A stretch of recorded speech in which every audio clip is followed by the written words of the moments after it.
তোমাকে বলেন বৃদ্ধ হলে ভজন করবে, কিন্তু বৃদ্ধ হওয়া পর্যন্ত তোমার এই নশ্বর দেহটা যে থাকবে তার গ্যারান্টি তুমি দিতে পারো কি? গ্যারান্টি আছে কোনো যে দেহটা থাকবে ততদিন? নিঃশ্বাসের বিশ্বাস নয়, এখন আছে কিছুক্ষণ পর থাকবে কিনা তারই বিশ্বাস নয়।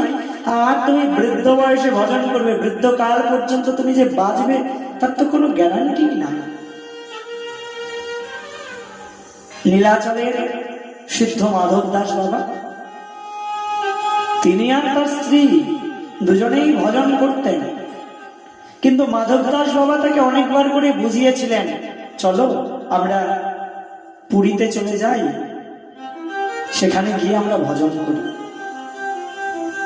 তার স্ত্রীও ভক্ত ছিলেন, ভক্তিমতী ছিলেন, কিন্তু তিনি বলতেন না না, এখন আমাদের ছেলেটা ছোট, আমার শাশুড়ি মা তিনি বয়স্ক, তো দুজনে ঠিক ধামে গিয়ে মানিয়ে নিতে পারবে না, এক কাজ করি ছেলেটা একটু বড় হয়ে যাক, তারপর আমরা না হয় ধামে চলে যাব। বাবা অনেক করে বোঝালেন, না গো, সময় নষ্ট করা উচিত হচ্ছে না, চলো না চলে যাই। একদিন তো বাবা বলে উঠলেন, বেশ তবে তুমি থাকো, আমি চলে যাচ্ছি, তুমি সময় হলে তারপর যেও। তবুও তার স্ত্রী বারবার করে বোঝাচ্ছেন, আরে আর কিছুদিন ধৈর্য ধরো না, ছেলেটা এখন তো প্রায় বড়ই হয়ে গেল, তো আর কিছুদিন যা, ছেলেটা নিজের পায়ে দাঁড়িয়ে যাক, ব্যাস তারপর আমরা দুজনে গিয়ে ভজন করব। যেই না বলেছেন, সেদিন রাতের বেলায় হঠাৎ করে মাধব দাস বাবার স্ত্রী পরলোক গমন করলেন।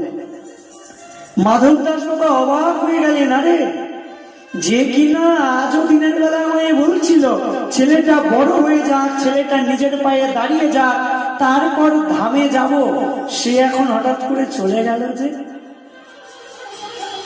কই, ছেলেকে নিজের পায়ে দাঁড় করিয়ে তো যেতে পারল না। তাই ভগবানের ডাক চলে এলে তখন তো আর কেউ আটকাতে পারবে না, তখন তো কেউ আটকে রাখতে পারবে না। তাই না, এভাবে সময় নষ্ট করা যাবে না। সেই দিনই মাধব দাস বাবা কি করলেন জানো? তিনি আর কারোর জন্য অপেক্ষা করলেন না, অমন করে ছেলেকে মাকে ওখানে রেখেই তিনি চলে এলেন নীলাচলে। তিনি যেন জগৎকে এটাই বলতে চাইলেন, ও জগৎবাসী, সময়ের জন্য অপেক্ষা করো না, এখন জ্ঞান হয়েছে যে ভজন করা উচিত, ব্যাস এখনই ভজন করো। এই যে তোমার জ্ঞান হয়েছে না যে ভজন করা উচিত, এই জ্ঞানটাও কিন্তু সবার হয় না। ভগবানের অশেষ বিশেষ কৃপায় তোমার মধ্যেই জ্ঞানের সঞ্চার হয়েছে যখন, তাহলে তুমি আর সময় নষ্ট করো না, এক্ষুনি ভজন করো। কারণ কখন তোমার সময়টা শেষ হয়ে যাবে আমরা তা কেউ জানি না। তাই সময় নষ্ট করো না গো, এক্ষুনি ভজন প্রারম্ভ করে দাও।